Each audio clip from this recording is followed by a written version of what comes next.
একটা metre room আছে, যত সম্ভব এই মিটার রুমে থেকে সূত্রপাত। ট্রান্সমিটার থেকে বাস্ট হওয়ার পর যে গোলা ছিটছে ওটা যে টিনের উপর পড়ছে। বাতাসের কারণে আগুনটা আস্তে আস্তে ছড়ায় যায়। জীবনটা লয়ে খালি বাইরেছি, বর্তমানে একটা কাহর টান দিয়ে বাইরে আর শক্তি আছি না। চুরি ডাকাতি বা কেউ লুটপাট না করে, ওই জন্য আমরা মোটামুটি সতর্ক আছি। সমালোচনা করতে গিয়ে জনদাবি থেকে সরে এলে শেষ হয়ে যাবে সব সম্ভাবনা, বললেন তারেক রহমান। ঐক্যের ভিত্তিতে সংস্কার ও বিচার হলে অবসান হবে বিভেদের, মত এনসিপির। শুক্রবার কক্সবাজারে যাবেন প্রধান উপদেষ্টা ও জাতিসংঘের মহাসচিব। পরিদর্শন করবেন উখিয়া রোহিঙ্গা ক্যাম্প। প্রত্যাবাসন ইস্যুতে অগ্রগতির আশা শরণার্থী কমিশনের। রাজশাহীতে 5 বছর ধরে বিচারাধীন ধর্ষণের 1,500 মামলা। ডিএনএ আর ডাক্তারি পরীক্ষার প্রতিবেদন পেতে ধীরগতি। মীমাংসায় পার পেয়ে যাচ্ছে আসামিরা। এবং নাটকীয়তা শেষে 30 দিনের যুদ্ধবিরতিতে সম্মত ইউক্রেন। সৌদি আরবে যুক্তরাষ্ট্রের সঙ্গে সংলাপ জেলেনস্কির। সামরিক ও গোয়েন্দা সহায়তা ফের চালুর ঘোষণা ট্রাম্পের।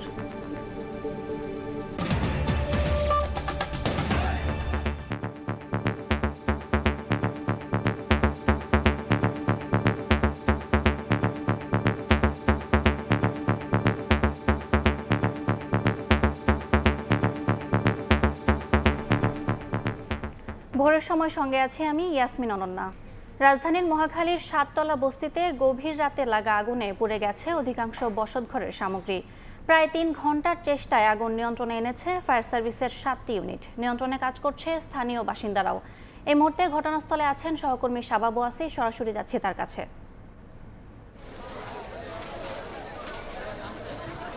এক ভয়াবহ আগুনে পুড়ে ছাই রাজধানীর 7তলা বস্তি, মহাখালীর 7তলা বস্তির এই শতাধিক বাড়িঘর।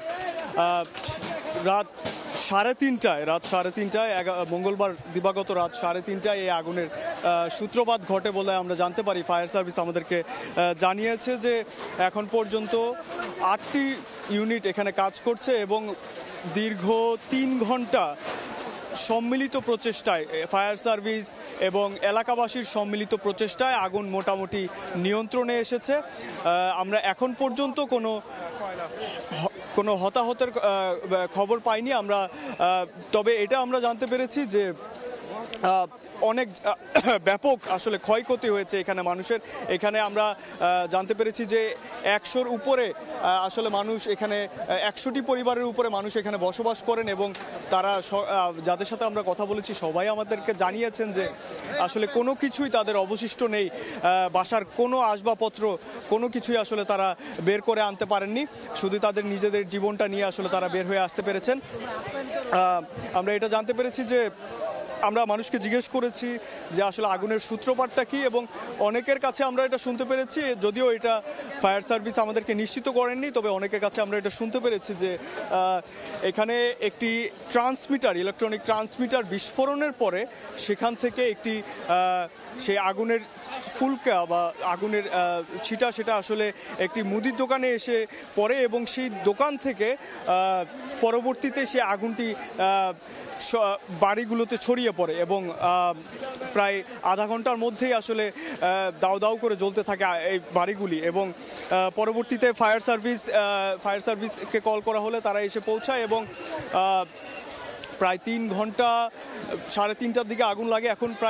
এখন 6টা বাজে, তো প্রায় 2.5 ঘন্টা, 3টা থেকে যদি আমরা সূত্রপাত ধরি, প্রায় 3 ঘন্টা সম্মিলিত প্রচেষ্টার পর এই আগুনটি কিন্তু অনেকটাই নিয়ন্ত্রণে এসেছে। আপনারা দেখতে পাচ্ছেন যে এখানে ফায়ার সার্ভিস এখন পর্যন্ত কাজ করে যাচ্ছে নিরলসভাবে এবং আপনারা এটাও দেখতে পাচ্ছেন যে এলাকাবাসী আসলে অনেকটাই সহযোগিতা করেছেন তাদেরকে। আমরা দেখেছি যে তাদের সম্মিলিত প্রচেষ্টার ফলে ঘন্টার পর ঘন্টা তাদের ছোটাছুটি পরিশ্রম এবং অক্লান্ত পরিশ্রমের ফলে আসলে এই আগুনটিকে এখন মোটামুটি আমরা বলা যায় যে নিয়ন্ত্রণে এসেছে। আমরা যখন এখানে এসে পৌঁছেছিলাম আমরা দেখছিলাম যে এই যে বিল্ডিংগুলো আপনারা দেখতে পাচ্ছেন যে এই বিল্ডিংগুলোতে তখনও আগুন জ্বলছিল দাউ দাউ করে। আমরা উপর থেকে দেখছিলাম যে পুরো বস্তি এলাকাটাই আসলে কি বলে আগুনের লেলিহায় আসলে জ্বলন্ত ছিল। আমরা আসলে যতটুকু আমরা এসে দেখেছি যে মানুষ আসলে তখন থেকে আসলে মানুষ এবং ফায়ার সার্ভিসের কর্মীরা আসলে তারা চেষ্টা করে গিয়েছেন এই আগুনটিকে নিয়ন্ত্রণ করার জন্য এবং অবশেষে আমরা দেখতে পাচ্ছি যে অনেকটাই নিয়ন্ত্রণে এসেছে। শুধুমাত্র এখন আমরা যেই সাইডে আছি তার অপোজিটে আমরা দেখতে পাচ্ছি যে আগুন নিয়ন্ত্রণের কাজ চলছে, বাট আমরা যেই পাশে আমরা দাঁড়িয়ে আছি সেখানে কিন্তু আগুনটা অনেকটাই নিয়ন্ত্রণে চলে এসেছে এবং আমরা বলা যায় যে আমরা আশা করছি যে খুব শীঘ্রই আগুন পুরোটাই নিয়ন্ত্রণে চলে আসবে। এখন পর্যন্ত আগুনের সূত্রপাত নিয়ে আমরা ফায়ার সার্ভিসের থেকে কোনো তথ্য পাইনি, তবে এলাকাবাসী আমাদেরকে জানিয়েছেন যে ট্রান্সমিটার থেকে বিস্ফোরণ হয়ে এই ইয়াটি ঘটতে পারে। আপনারা দেখতে পাচ্ছেন এখনও যেই জায়গাটিতে আগুন এখনও নিয়ন্ত্রণে আনা যায়নি, সেখানে ফায়ার সার্ভিস চেষ্টা করছেন যাতে নিয়ন্ত্রণ করা যায়, চেষ্টা করে যাচ্ছে যাতে আগুনটিকে নির্মূল করা যায়। আমরা কিছু এলাকাবাসী যারা আছে তাদেরকে দেখতে পাচ্ছিলাম যে তারা আগুন যখন নিয়ন্ত্রণ হয়ে গেছে তারা চেষ্টা করছিল তাদের ঘরে ঢুকে আসলে তাদের আসবাবপত্রগুলোকে বা যেটা অবশিষ্ট আছে, আসলে আগুনে পুড়ে তো আসলে সবই ছাই হয়ে গিয়েছে, বাট যতটুকু সম্ভব তারা চেষ্টা করেছে যে কোনো কিছু বেরিয়ে নিয়ে আসা যায় কিনা। তবে আমরা কথা বলে যেটা জানতে পেরেছি যে আসলে কোনো কিছুই আসলে অবশিষ্ট নেই এবং অধিকাংশের ক্ষেত্রেই এটি ঘটেছে। দর্শক, এই ছিল আমার কাছে রাজধানীর দুঃখিত দর্শক এই ছিল আমার কাছে রাজধানীর মহাখালীর 7 তলা বস্তির আগুন পরিস্থিতির সর্বশেষ খবর। সরাসরি যুক্ত ছিলাম মহাখালী থেকে। এবার অন্য প্রসঙ্গ। সমালোচনা করতে গিয়ে গণদাবি থেকে সরে এলে দেশের সব সম্ভাবনা শেষ হয়ে যেতে পারে বলে আশঙ্কা প্রকাশ করেছেন বিএনপির ভারপ্রাপ্ত চেয়ারম্যান তারেক রহমান।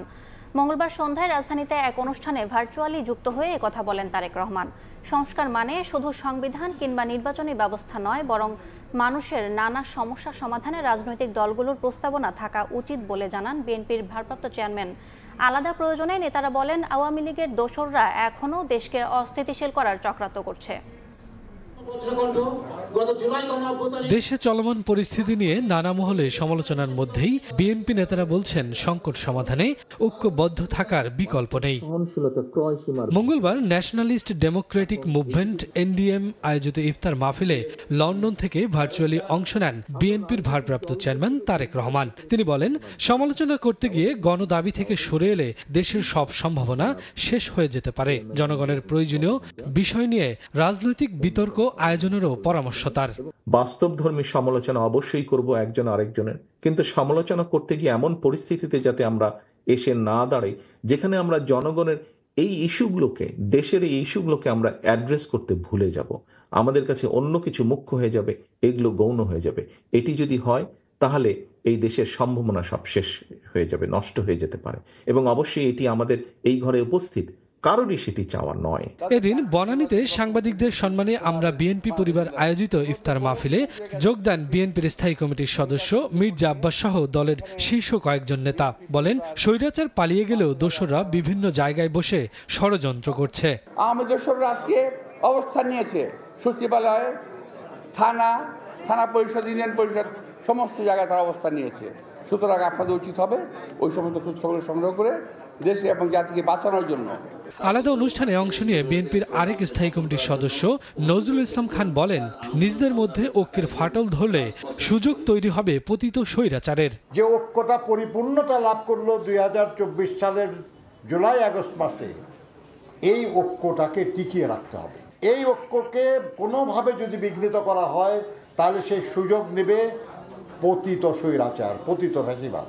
একই দিন রাজধানীতে ভাসানী স্মৃতি সংসদ আয়োজিত এক অনুষ্ঠানে যোগ দিয়ে বিএনপির ভাইস চেয়ারম্যান বরকতুল্লাহ বুলু বলেন, নির্বাচনে বিলম্বের কারণে অনাকাঙ্ক্ষিত কোনো ঘটনা ঘটলে অন্তর্বর্তী সরকার দায়ী থাকবে। আপনার বাংলাদেশে শফিকুজ্জামান রুবেল, সময় সংবাদ, ঢাকা। নির্বাচিত জনপ্রতিনিধি না থাকায় দেশে অস্থিতিশীল পরিস্থিতি বিরাজ করছে বলে মন্তব্য করেছেন বিএনপির স্থায়ী কমিটির সদস্য আমির খসরু মাহমুদ চৌধুরী। মঙ্গলবার চট্টগ্রামের খাজা আজমেরী উচ্চ বিদ্যালয় মাঠে অসহায়দের মাঝে ঈদ উপহার সামগ্রী বিতরণ শেষে একথা বলেন তিনি। বর্তমানে বাংলাদেশে আইন শৃঙ্খলার যে সমস্যা, যে দ্রব্যমূল্যের সমস্যা, সার্বিক একটা বিশৃঙ্খল অবস্থা থেকে বের হওয়ার জন্য আমরা যত তাড়াতাড়ি নির্বাচনের দিকে যেতে পারবো, একটি নির্বাচিত সরকার হবে যাদের কাছে আপনারা যেতে পারবেন, সমস্যার কথা বলতে পারবেন। এই স্বৈরাচার হাসিনা ফ্যাসিস্টের পতনের পরে সবাই অপেক্ষা করছে একটি গণতান্ত্রিক সরকারের জন্য, তাই না? একটি গণতান্ত্রিক সরকারের জন্য। এখনও বিপদ কাটেনি বলে সতর্ক করে জাতীয় নাগরিক পার্টির আহ্বায়ক নাহিদ ইসলাম বলেছেন, দেশের বিরুদ্ধে ষড়যন্ত্র চলছে। সব দলের মধ্যে নীতিগত দ্বিমত থাকলেও রাজনৈতিক ঐক্যের ভিত্তিতে সফলভাবে সংস্কার ও গণহত্যার বিচার সম্পন্ন করে সব বিভেদের অবসান হবে বলে আশাবাদী দলের মুখ্য সংগঠক হাসনাত আব্দুল্লাহ।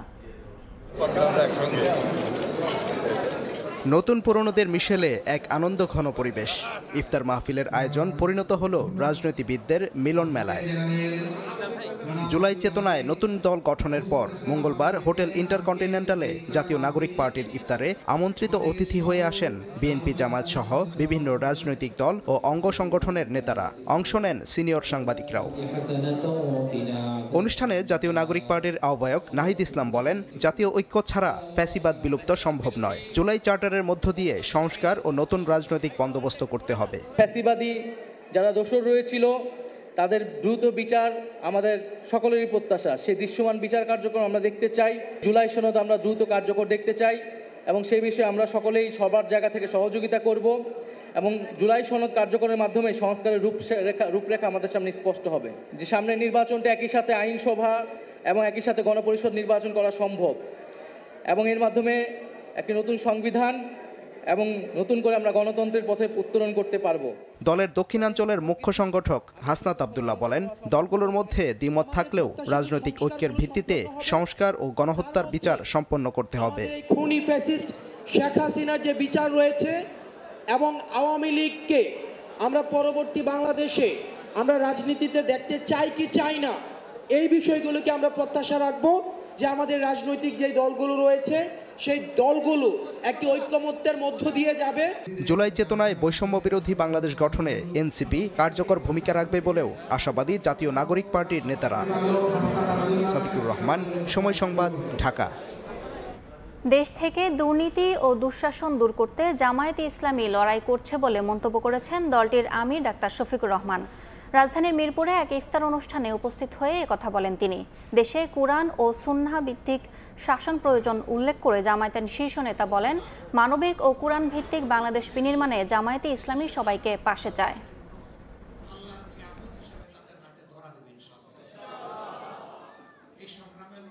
শতাব্দীর পর শতাব্দী ধরে আল্লাহর কোরআন দিয়ে শাসন হয়নি। এই হয়নি বলেই আমাদের সমাজে খুন, দর্শন, লুণ্ঠন, অশান্তি গড়ে এবং বাইরে সর্বত্র। এখন একবার বাংলাদেশে খুবই প্রয়োজন আল্লাহর বিধানের শাসন কায়েম হওয়া। একটি হচ্ছে দুর্নীতি, আরেকটি হচ্ছে দুঃশাসন। এই দুইটা যদি আমরা বিদায় করতে পারি তাহলে আলহামদুলিল্লাহ কোরআনের আলোকের বাংলাদেশ এদেশের 18 কোটি মানুষের জন্য আল্লাহর নিয়ামত হিসাবে তাদের হাতে ধরা দেবে ইনশাআল্লাহ। ঢাকা বিশ্ববিদ্যালয়ে গভীর রাতে সাধারণের ব্যানারে বিক্ষোভ মিছিল করেছেন শিক্ষার্থীরা। এ সময় তারা ধর্ষণ ও নিপীড়নের বিরুদ্ধে বাংলাদেশের কর্মসূচিতে পুলিশের ওপর হামলার প্রতিবাদ জানান। মঙ্গলবার রাত 12:30টার দিকে বিশ্ববিদ্যালয়ের হলপাড়া থেকে বের হয়ে মিছিলটি শাহবাগে গিয়ে শেষ হয়। সেখানে অবস্থান নিয়ে শিক্ষার্থীরা বলেন, পুলিশের ওপর হামলার ঘটনাটি দেশকে অস্থিতিশীল পরিবেশের দিকে ঠেলে দেওয়ার চেষ্টা করেছে।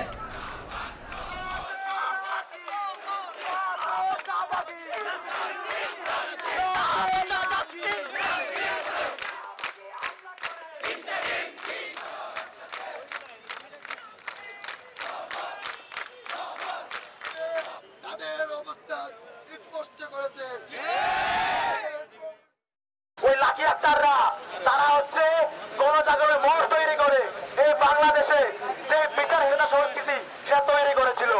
তাদের স্থিতিদার যে সমস্ত গুণাগার রয়েছে তারা আজকে আমার দেশের দায়িত্বরত পুলিশের হিসেবে হামলা করেছে। আমরা ছাত্র সমাজ আমাদের দেহে এক বিন্দু রক্ত থাকা পর্যন্ত ওই শাহবাগের চক্র বাস্তবাকে দেব না। জাতিসংঘের মহাসচিব আসার আগে কোন গুণাগাররা কোন উদ্দেশ্য নিয়ে দেশকে অস্থিতিশীল করার চেষ্টা করা হচ্ছে পরবর্তীতে হামলা যারা জড়িত ছিল তাদেরকে বিচারের আওতায় আনতে হবে এবং যে কুখ্যাত সন্ত্রাসী লাকি আক্তার আজকে ওখানে পুলিশ আমরা নেতৃত্ব দিয়েছে তাকে অনতিবিলম্বে গ্রেফতার করতে হবে। মাগুরায় শিশু ধর্ষণ মামলায় 4 আসামির মধ্যে 3 জনের ডিএনএ পরীক্ষার জন্য নমুনা সংগ্রহ করা হয়েছে। মঙ্গলবার নমুনা ঢাকায় সিআইডির ডিএনএ প্রোফাইলিং ল্যাবরেটরিতে নিয়ে যাওয়া হয়। একই সঙ্গে ভুক্তভোগীর ডিএনএ নমুনাও জমা দেওয়া হয়। মাগুরার অতিরিক্ত পুলিশ সুপার মিরাজুল ইসলাম জানান, গত বৃহস্পতিবার ভুক্তভোগী শিশুকে যখন মাগুরা 250 শয্যা বিশিষ্ট হাসপাতালে ভর্তি করা হয় তখনই ডিএনএ নমুনা সংগ্রহ করা হয়েছিল। আসামিদের মধ্যে একজন নারী।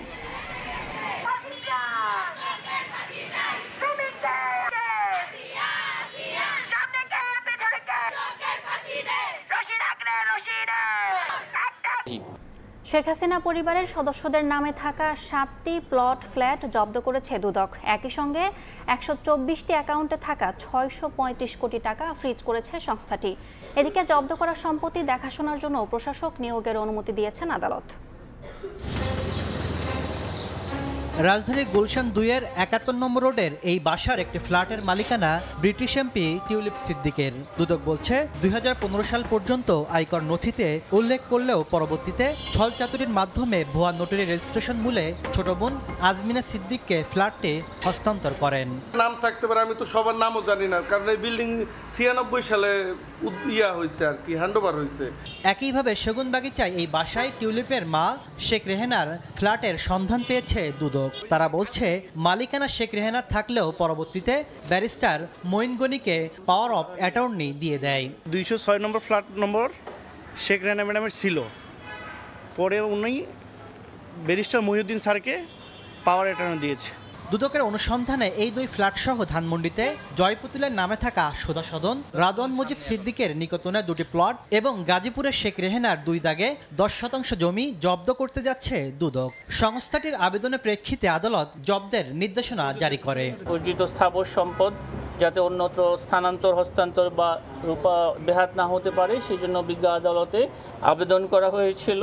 সেই আবেদন বিজ্ঞ আদালত কর্তৃক গৃহীত হয়েছে। এদিন শেখ হাসিনা সহ পরিবারের সদস্যদের নামে 124টি ব্যাংক অ্যাকাউন্টে 635 কোটি টাকা জব্দের আদেশ আদালত থেকে পেয়েছে দুদক। 124টি অ্যাকাউন্টে যে অর্থে রয়েছে সেটা বিজ্ঞ আদালত থেকে সে বিষয়ে অবরুদ্ধকরণের আদেশ প্রদান করা হয়েছে। পূর্বাঞ্চলে অবৈধভাবে প্লট গ্রহণের ঘটনায় তদন্তে নেমে শেখ পরিবারের এসব স্থাবর অস্থাবর সম্পদের সন্ধান পেয়েছে দুদক। তাসলিম তৌহিদ, সময় সংবাদ, ঢাকা।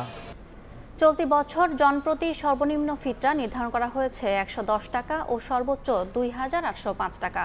মঙ্গলবার রাজধানীর বায়তুল মোকাররম জাতীয় মসজিদে ইসলামিক ফাউন্ডেশনের সভাকক্ষে জাতীয় সাদকাতুল ফিতর নির্ধারণ কমিটির সভায় এ হার নির্ধারণ করা হয়। সভায় সিদ্ধান্ত হয় ইসলামী শরিয়া অনুযায়ী মুসলমানরা সামর্থ্য অনুযায়ী গম, আটা, যব, খেজুর, কিশমিশ ও পনির যে কোনো একটি পণ্যের নির্দিষ্ট পরিমাণ বা এর বাজার মূল্য ফিতরা হিসেবে গরিবদের মাঝে বিতরণ করতে পারবেন।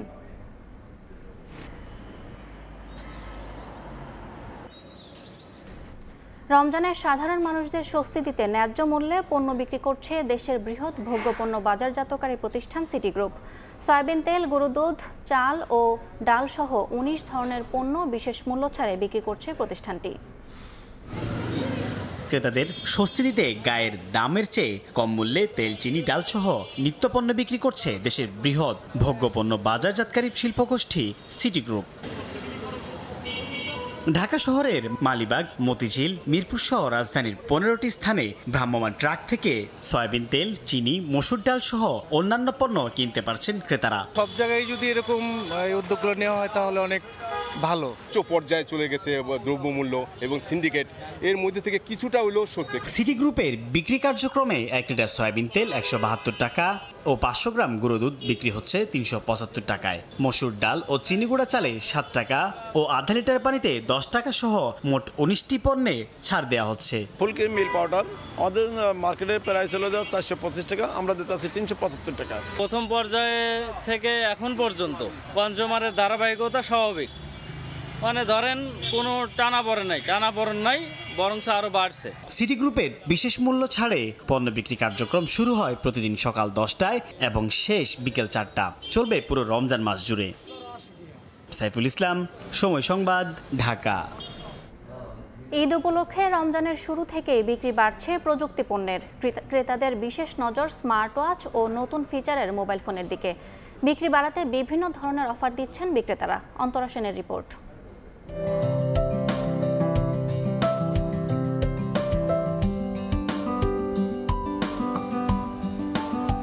ঈদের সবকিছুতেই চাই নতুনত্বের ছোঁয়া। পোশাকের পাশাপাশি উৎসবের মুহূর্তগুলো ক্যামেরা বন্দি করার জন্য নতুন স্মার্টফোনের চাহিদাও বেড়েছে রমজানের শুরু থেকে। ঈদের উপলক্ষে আমি এবার ইয়ারবাড কিনতে আসছি। এবার হচ্ছে একটা নিউ ফোন নেওয়ার ইচ্ছা আছে, সাথে হচ্ছে ফোনের সাথে যেহেতু অবশ্যই একটা হেডফোন না হলে তো চলেই না।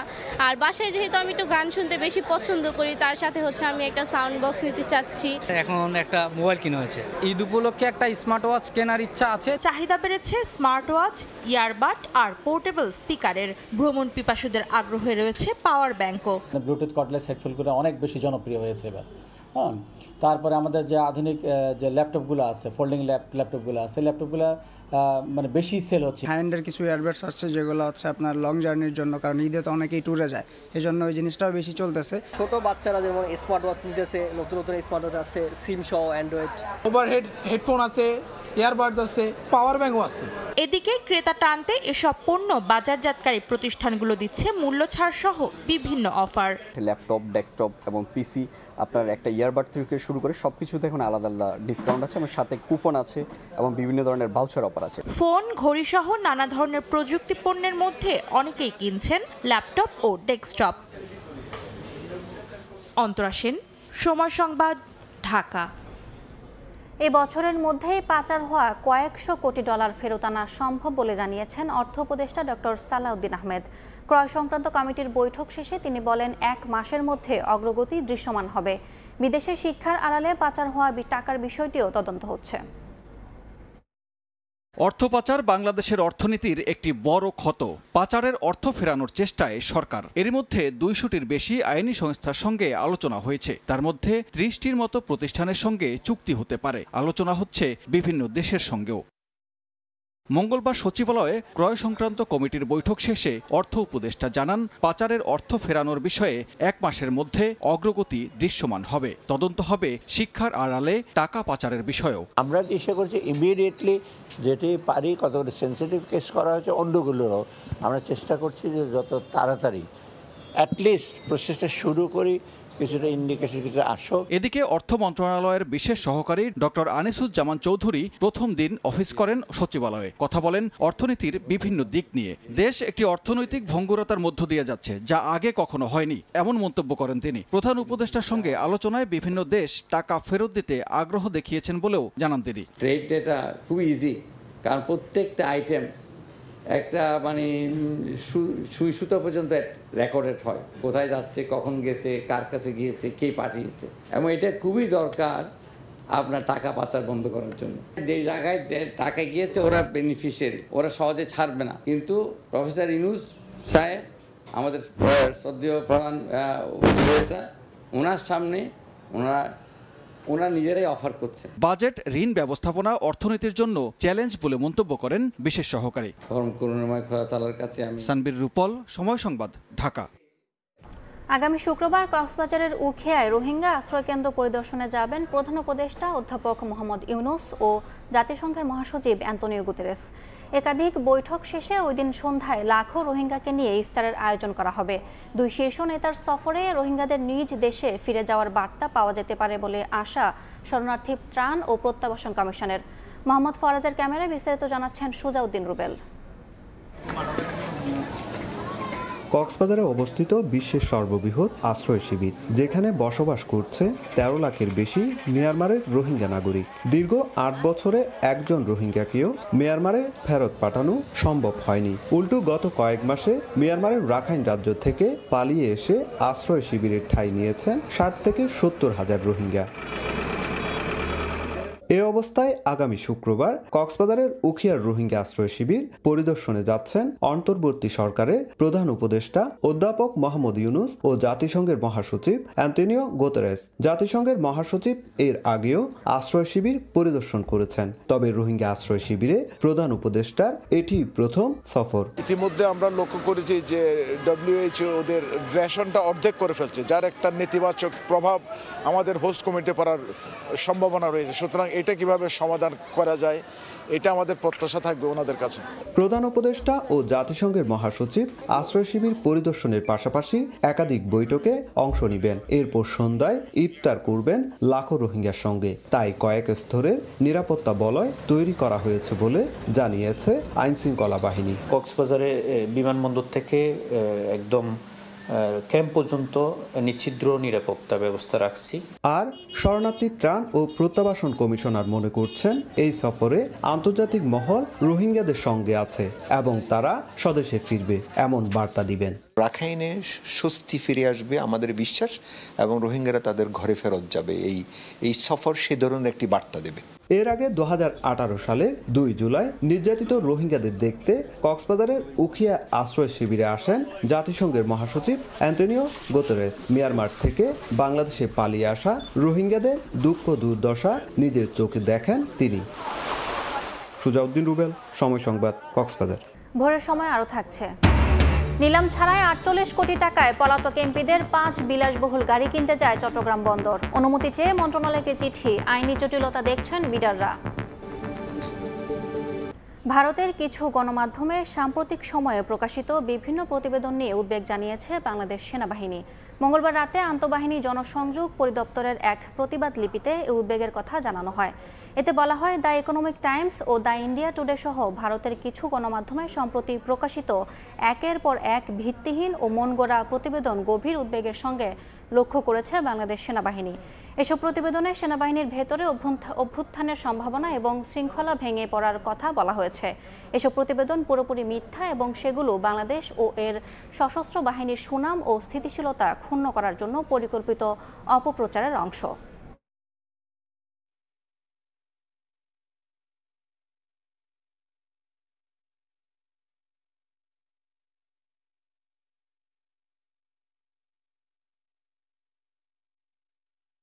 দেখছেন ভোরের সময়। রাজশাহী অঞ্চলের আমের বাগানগুলোতে মুকুলে ছেয়ে গেছে। এবছর বেশ ভালো ফলনের আশা করছেন সংশ্লিষ্টরা। পাশাপাশি রফতানি প্রক্রিয়া সহজ করার দাবি বাগান মালিকদের। ব্যবসায়ী নেতারা বলছেন, চলতি মৌসুমে বিভাগে প্রায় 10,000 কোটি টাকার আমের বাণিজ্য হবে। আর নিয়মিত সেচ ও কীটনাশক প্রয়োগের পরামর্শ বিশেষজ্ঞদের। সাইফুর রহমান রকির রিপোর্ট। দেশের মধ্যে আম উৎপাদনে শীর্ষে থাকা নওগাঁ জেলার বাগানগুলো 2 সপ্তাহ আগেই ছেয়ে গেছে আমের মুকুলে। অনেক বাগানে মুকুল থেকে গুটি হয়েছে। প্রচুর পরিমাণ মুকুল হওয়ায় এবার বাম্পার ফলনের আশা করছেন বাগান মালিকরা। আবহাওয়া অনুকূলে থাকায় একই অবস্থা রাজশাহী ও চাঁপাইনবাবগঞ্জের বাগানগুলোর। মুকুল পরিচর্যায় ব্যস্ত সময় পার করছেন মালিক শ্রমিকরা। তারা বলছেন, আম প্রক্রিয়াজাত করে বিভিন্ন পণ্য উৎপাদন ও রপ্তানি প্রক্রিয়া সহজ হলে আরও লাভবান হবেন তারা। গাছে সার, কীটনাশক, পানি, সেচ দেওয়া হয়েছে। আলু যেমন কোলেস্ট্রল করা হয়, আম যদি কোলেস্ট্রল করা যায়, তাহলে আবার এভাবে রাজশাহীর কৃষকরা অনেক উপকৃত হবে। আশা করছি এবছরে খুবই ভালো ফলন হবে। ব্যবসায়ী নেতারা বলছেন, এবছর রাজশাহী বিভাগে প্রায় 10,000 কোটি টাকার আমের বাণিজ্য হবে।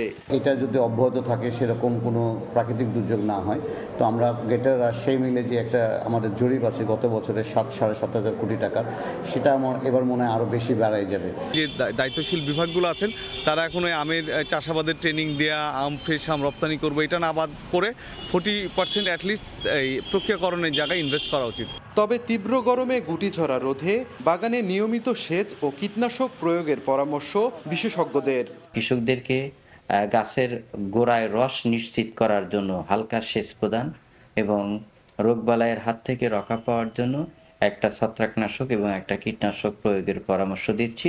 ম্যানকোজেব এবং ইমিডাক্লোপিয়ার গ্রুপের ওই ওষুধ এখন স্প্রে করতে হবে একসাথে মিশ্রিত করে। এটা মিশ্রিত করে যদি স্প্রে করা হয় তাইলে এই যে আমের গুটিগুলো ঝরে পড়বে না। কৃষি বিভাগের তথ্য মতে এবছর নওগাঁয় 4,30,000 মেট্রিক টন, চাঁপাইনবাবগঞ্জে 3,86,000 মেট্রিক টন এবং রাজশাহীতে 2,60,000 মেট্রিক টন আম উৎপাদনের লক্ষ্যমাত্রা নির্ধারণ করা হয়েছে। সাইফুর রহমান রকি, সময় সংবাদ, রাজশাহী। আবহাওয়া অনুকূলে থাকায় এবছর আলুর বেশ ভালো ফলন হয়েছে জয়পুরহাট ও নওগাঁয়। কৃষকরা বলছেন উৎপাদন খরচ ও হিমাগার ভাড়া বাড়ায় তাদের লোকসান হচ্ছে। সিন্ডিকেট করে হিমাগারে আলু রাখারও অভিযোগ উঠেছে। সড়কে আলুবাহী গাড়ির দীর্ঘ সারি। রমজান মাসেও কেউ একদিন কেউ বা 5 দিন পর্যন্ত অপেক্ষা করছেন আলু হিমাগারে রাখার জন্য, অথচ মিলছে না সিরিয়াল। চলতি মৌসুমে আলুর বাম্পার ফলন হয়েছে জয়পুরহাট ও নওগাঁয়। তাৎক্ষণিক বাজারজাত না করে দীর্ঘদিন সংরক্ষণের আশায় হিমাগারে হুমড়ি খেয়ে পড়েছেন কৃষক। প্রতিদিন হিমাগারের বাইরে দীর্ঘ সারি তৈরি হচ্ছে আলুবাহী গাড়ির। তবে অভিযোগ উঠেছে ভাড়া বৃদ্ধি নিয়ে। কৃষক জানান, অপেক্ষা করলেও আলু সংরক্ষণ নিয়ে টালবাহানা করছে হিমাগার কর্তৃপক্ষ। এতে বেড়েছে ভোগান্তি। 5 দিন হলো আসা ভাই, এই রোডতি পড়ে আছি, এখনো স্টোরের ভিতরে ঢুকতে পারিনি। সিওরি খাওয়া দাওয়া আলু নিয়ে আসছি, এখনো মনে করেন যে এই রাস্তায় জামে পড়ে আছে। ঘন্টার পর ঘন্টা, দিনের পর দিন বসে আছি, কোনো গাড়ি আনলোডের খবর নাই। পরিবহন ও শ্রমিক মজুরি বেড়ে যাওয়ায় হিমাগারে ঢোকার আগেই কৃষককে আরেক দফা বড় অঙ্কের টাকা খরচ করতে হচ্ছে। এছাড়া বিভিন্ন অনিয়মেরও অভিযোগ কৃষকের। 24 সালে আলু রাখছিলাম 30 থেকে 40 টাকা কেয়ারিং খরচ বস্তা প্রতি, আর এবছর প্রতি বস্তায় কেয়ারিং খরচ 100 থেকে 120 টাকা। সরকার যদি কিছু সহযোগিতা করে বিদেশে আলু দেয় তাহলে কৃষক বাঁচবে, না হলে কৃষকের অবস্থা খুবই খারাপ। তবে হিমাগার কর্তৃপক্ষ বলছে তাদের ধারণ ক্ষমতার অনেক বেশি আলু মজুদের জন্য জমা হয়েছে। পাশাপাশি রয়েছে শ্রমিক সংকট। যতটুকু চাহিদা তার 3 গুণ 4 গুণ পরিমাণ আলু হলো আসতেছে, যার কারণে আমরা ইচ্ছা থাকলেও তাদের মনে করেন যে সময় মতো রিসিভ করতে পারতেছে না। গেট বন্ধ করা আছে, তারপর কৃষকেরা আসে ঘুরে যাচ্ছে। উপায় নেই, আমরা আলুগুলো দিয়ে রাখবো কোথায়? আর আমরা করবো কি? আলু তো আমরা নষ্ট করতে পারবো না। বিষয়টি প্রকাশ্যে এলেও এ নিয়ে নির্বিকার প্রশাসন।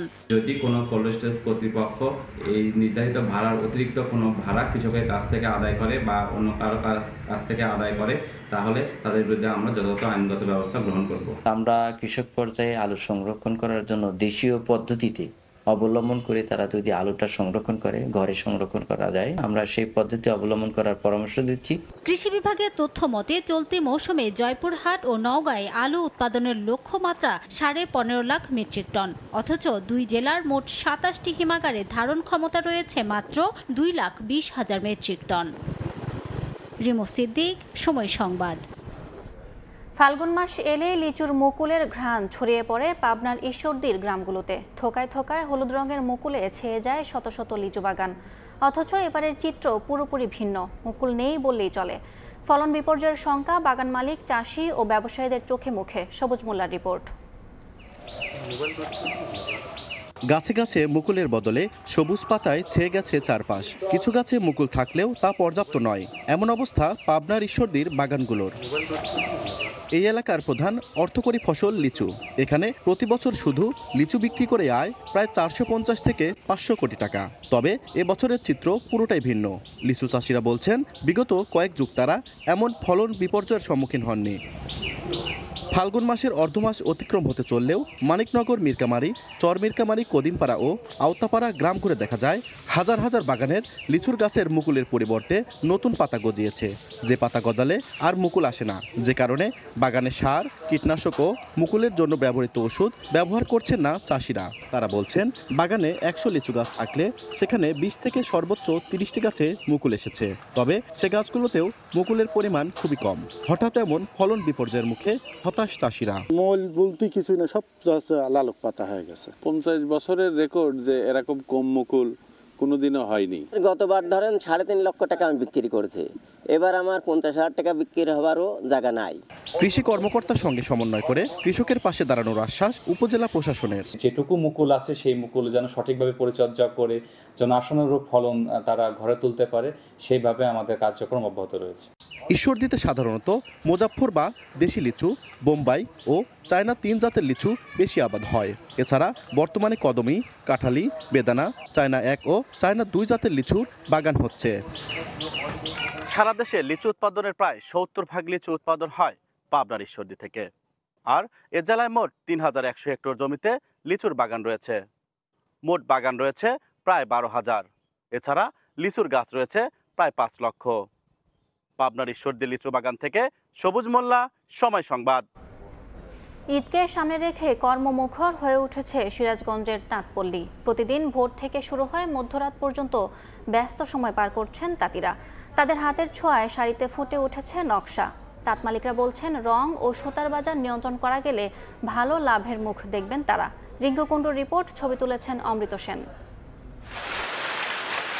ঈদ এলেই সিরাজগঞ্জের তাঁতিদের ব্যস্ততা বেড়ে যায় কয়েক গুণ। প্রতিদিন ভোর থেকে শুরু করে মধ্যরাত পর্যন্ত তাঁত বুনেটের খটখট শব্দে মুখর থাকে সিরাজগঞ্জের সদর, বেলকুচি, শাহজাদপুর, উল্লাপাড়া ও এনায়েতপুরের তাঁতপল্লী, যেখানে তৈরি হয় নতুন ডিজাইনের জামদানি, কাতান, বেনারসি সহ বিভিন্ন ধরনের শাড়ি। এখানে তৈরি শাড়ি পাইকারদের হাত ধরে চলে যাচ্ছে দেশের বিভিন্ন জেলায়। ঈদের সামনে কাজের চাপ বেশি হয়, তার কারণে আমরা রাত দিন ডিউটি করতে হয়। আমাদের শাড়ি এখন ভালো চলতেছে, মহাজন কাম দিতেছে ভালো। কাজ কাম বেশি করলে আমরা টাকা পয়সা বেশি পাবো। ঈদকে কেন্দ্র করে আমাদের শ্রমটা বেড়ে গেছে, কিন্তু আমাদের এক্সট্রা কোনো বোনাস নাই। বাড়তি কাজ করে আমাদের কষ্ট করে চলা লাগে। তাঁত মালিকরা বলছেন, শাড়ি তৈরির কাঁচামাল, রং ও সুতার বাজার নিয়ন্ত্রণ করা গেলে ঘুরে দাঁড়াবে জেলার ঐতিহ্যবাহী এই শিল্পটি। এমন সময় আসে সুতার দাম বাড়ে, রঙের দাম বাড়ে, প্যালেস পলিস্টারের দাম বাড়ে, আমরা মাল বেচতে পারি না। আমাদের দিকে একটু সরকার যদি একটু দিত, নজর দিত, তাহলে আমরা ব্যবসাটা একটু করতে পারতাম। সিরাজগঞ্জ জেলার 9টি উপজেলায় তাঁত শিল্পের সঙ্গে প্রত্যক্ষ ও পরোক্ষভাবে জড়িত প্রায় 10 লাখ মানুষ। আর জেলায় মোট পাওয়ারলুম ও হ্যান্ডলুম রয়েছে প্রায় 5 লাখ। রিঙ্কু কুণ্ডু, সময় সংবাদ, সিরাজগঞ্জ। ঈদযাত্রার জন্য নাটোরের ওয়ার্কশপগুলোতে চলছে ফিটনেসবিহীন বাসের মেরামত। 20 রোজার মধ্যে এসব বাহন নতুন রূপ দিয়ে সরবরাহ করা হবে। সচেতন যাত্রীরা এসব ফিটনেসবিহীন যান চলাচল বন্ধের দাবি জানিয়েছেন। আল মামুনের পাঠানো তথ্য ও রোকনুজ্জামানের ছবি নিয়ে রিপোর্ট। ওয়ার্কশপে চলছে লক্কর ঝক্কর বাসের মেরামত। বডি ঠিকঠাক করার পর রং করার কাজে ব্যস্ত সময় পার করছেন শ্রমিকরা। তবে এসব বাসের নেই কোনো ফিটনেস। নাটোর শহরতলির হরিশপুর এলাকার বিভিন্ন ওয়ার্কশপে এভাবেই শতাধিক যাত্রীবাহী বাস মেরামত করা হচ্ছে। শ্রমিকরা জানান, ঈদ উপলক্ষে ঢাকা, নারায়ণগঞ্জ ও গাজীপুর থেকে যাত্রী পরিবহন করতে 20 রোজার মধ্যে মেরামত করে বাসগুলো মালিকদের কাছে সরবরাহ করার নির্দেশনা রয়েছে। 2-3টা গাড়ি ডেলিভারি দিয়েছি, এখনো 4-5টা গাড়ি কাজ করতেছি। যত দ্রুত পারে কাজ তুলে দেওয়ার চেষ্টা করছি। ঈদ যাত্রায় এসব ফিটনেসবিহীন যান চলাচল বন্ধের দাবি যাত্রীদের। আর এ নিয়ে নির্বিকার বাস মালিক সমিতি। নিরাপদভাবে চলতে পারি, সেজন্য এই ফিটনেসবিহীন গাড়িগুলো যাতে সরকার তুলে নেয়, সেটাই আমাদের আবেদন। আমরা রাস্তায় আর মৃত্যুর মিছিল দেখতে চাই না, যেন সুস্থভাবে আমরা বাড়ি পৌঁছতে পারি। আগামী ঈদে যাতে সবাই ভালোভাবে সুস্থভাবে বাড়িতে এসে ঈদ করতে পারে, আমরা আমাদের তরফ থেকে যতদূর চেষ্টা করে আমরা করব। ব্যবস্থা নেওয়ার গতানুগতিক আশ্বাস হাইওয়ে, পুলিশ ও বিআরটি এর। যেগুলো আনফিট বাস থাকবে বা ট্রাক থাকবে, সমস্ত গাড়ি আমরা চেকপোস্টের মাধ্যমে প্রসিকিউশন দেওয়ার ব্যবস্থা করব। প্রতিনিয়ত আমরা মোবাইল কোড করার একটা প্রচেষ্টা করতেছি, যেন রাস্তাঘাটে ফিটনেসবিহীন যান চলাচল না করতে পারে। বাস মিনিবাস মালিক সমিতির তথ্য মতে প্রতি ঈদে প্রায় 1 লাখ মানুষ দেশের বিভিন্ন জেলা থেকে নাটোরে আসেন। সময় সংবাদ, নাটোর। পলাতক ও সাবেক সংসদ সদস্যদের নামে আনা 5টি ল্যান্ড ক্রুজার কিনতে মন্ত্রণালয়ের অনুমোদন চেয়েছে চট্টগ্রাম বন্দর কর্তৃপক্ষ। সরাসরি নিলামে অংশ না নিলেও প্রতিটি গাড়ি 9,67 লাখ টাকা রিজার্ভ মূল্যে কিনতে চায় প্রতিষ্ঠানটি। এদিকে প্রথম নিলামে বিক্রি না হওয়া এমপি কোটার 30টি গাড়ির জন্য দ্বিতীয় দফায় নিলাম আয়োজন করতে যাচ্ছে চট্টগ্রাম কাস্টম হাউস। শাখাউত টিপুর ক্যামেরায় বিস্তারিত জানাচ্ছেন কমল দে। চট্টগ্রাম বন্দরের কার শেডে গত 7 মাসের বেশি সময় ধরে পড়ে থাকা এমপি কোটার এসব গাড়ি এমনিতেই সাধারণের ব্যবহারের অনুমতি নেই, তাই কিনে নিয়ে ব্যবহারের পরিকল্পনা নিয়েছে চট্টগ্রাম বন্দর কর্তৃপক্ষ। নৌ পরিবহন মন্ত্রণালয়ে পাঠানো চিঠিতে চট্টগ্রাম বন্দর কর্তৃপক্ষ নিজেদের যানবাহন সংকটের তথ্য তুলে ধরার পাশাপাশি 5টি ভিআইপি ল্যান্ড ক্রুজার কেনার অনুমতি চাওয়া হয়েছে। কাস্টমস যেই নিলাম প্রক্রিয়ায় যাচ্ছে, সেখানে তাদের রিজার্ভ ভ্যালু অনুযায়ী তারা কোনো রকম দাম পাচ্ছে না। আমরা প্রস্তাব দিয়েছি যে কাস্টমসের রিজার্ভ ভ্যালুতে আমরা 5টা গাড়ি কিনতে আগ্রহী। প্রতিটি গাড়ি রিজার্ভ মূল্য 9,67,00,000 টাকা নির্ধারণ করে 24টি গাড়ি নিলামে বিক্রির চেষ্টা চালিয়েছিল চট্টগ্রাম কাস্টম হাউস, কিন্তু প্রথম নিলামে গাড়ির সর্বোচ্চ মূল্য 3,10,00,000 টাকা উঠল। রিজার্ভ মূল্যের 60% না হয় কোনো গাড়ি বিক্রি সম্ভব হয়নি। এমনকি 9টি গাড়ি কেনার জন্য আগ্রহ দেখায়নি কোনো বিডার। বন্দর যদি 9,67,00,000 টাকায় আমার গাড়িগুলো নিতে চাই, অবশ্যই আমরা রাজস্বের দিক থেকে খুব বেশি লাভবান হব। সরকার রাজস্ব অনেক বেশি পাবে, কারণ 60% আমার কিন্তু কাভার করে নাই, সেখানে বন্দর 100% রিজার্ভ ভ্যালুতে আমার গাড়িগুলো নিতে যাচ্ছে। মন্ত্রণালয় থেকে অনুমতি পেল গাড়ি কিনতে গেলে বন্দরকে আইনি জটিলতায় পড়তে হবে বলে মনে করেন বিডার নেতারা। বিশেষ করে এমপি কোটার গাড়িগুলো নিলাম ক্যাটালগভুক্ত হওয়ায় নিলামে অংশ নিয়ে সর্বোচ্চ দরদাতা হিসেবে গাড়ি কিনতে হবে বন্দরকে। কিন্তু কোনো সংস্থা ব্যক্তিগতভাবে যদি কিনতে চায়, ওটা তো আপনাকে পার্টিসিপেট করতে হবে টেন্ডারের মাধ্যমে। আর উদ্যোতন কর্তৃপক্ষ যদি মনে করে এই সমস্ত গাড়িগুলা সরকারি বিশেষ কাজে ব্যবহার করবে, তাহলে এটা সরকারের নির্দেশনা মোতাবেক রাজস্ব বোর্ড থেকে পারমিশন নিয়ে এটা নিতে পারবে। জাপান থেকে আমদানি করা এসব গাড়ির বাজার মূল্য 12 থেকে 15 কোটি টাকা, কিন্তু দ্বাদশ সংসদের সংসদ সদস্যরা বিনা শুল্কে 1 থেকে 1.5 কোটি টাকায় আমদানি করলো। শেষ পর্যন্ত ছাত্র জনতার গণ অভ্যুত্থানে পালিয়ে যাওয়ায় এসব গাড়ি ডেলিভারি নিতে পারেনি। এমপি কোটায় আনা এসব গাড়ি নিলামে বিক্রির জন্য আপ্রাণ চেষ্টা চালিয়ে যাচ্ছে চট্টগ্রাম কাস্টম হাউস, কিন্তু প্রথম নিলামে পর্যাপ্ত দর না ওঠায় বিক্রি হয়নি একটি গাড়িও। দ্বিতীয় নিলামও আদৌ এসব গাড়ি বিক্রি হবে কিনা তা নিয়ে সন্দিহান কাস্টমস কর্মকর্তারা। তবে রিজার্ভ ভ্যালুতে বন্দর কর্তৃপক্ষ গাড়ি কেনার যে আগ্রহ দেখিয়েছে, এটিকে কাস্টমস আশার আলো হিসাবেই দেখছে। চট্টগ্রাম বন্দরের কাশশেড থেকে কমল দে, সময় সংবাদ। তীব্র চিকিৎসক সংকট নওগাঁর উপজেলা স্বাস্থ্য কমপ্লেক্সগুলোতে। 319টি পদের বিপরীতে কর্মরত মাত্র 94 জন। এতে ব্যাহত হচ্ছে স্বাস্থ্যসেবা। রোগীর চাপ সামলাতে হিমশিম অবস্থা কর্মরতদের। নতুন পদায়ন চেয়ে মন্ত্রণালয়ে জানালেও সমাধান মিলছে না বলে জানিয়েছে স্বাস্থ্য বিভাগ। এমআর রকির রিপোর্ট। নওগাঁর পোরশা উপজেলার স্বাস্থ্য কমপ্লেক্স। উপজেলার প্রায় 4.5 লাখ বাসিন্দার সরকারি স্বাস্থ্য সেবার একমাত্র এই প্রতিষ্ঠানে চিকিৎসক রয়েছেন মাত্র 1 জন।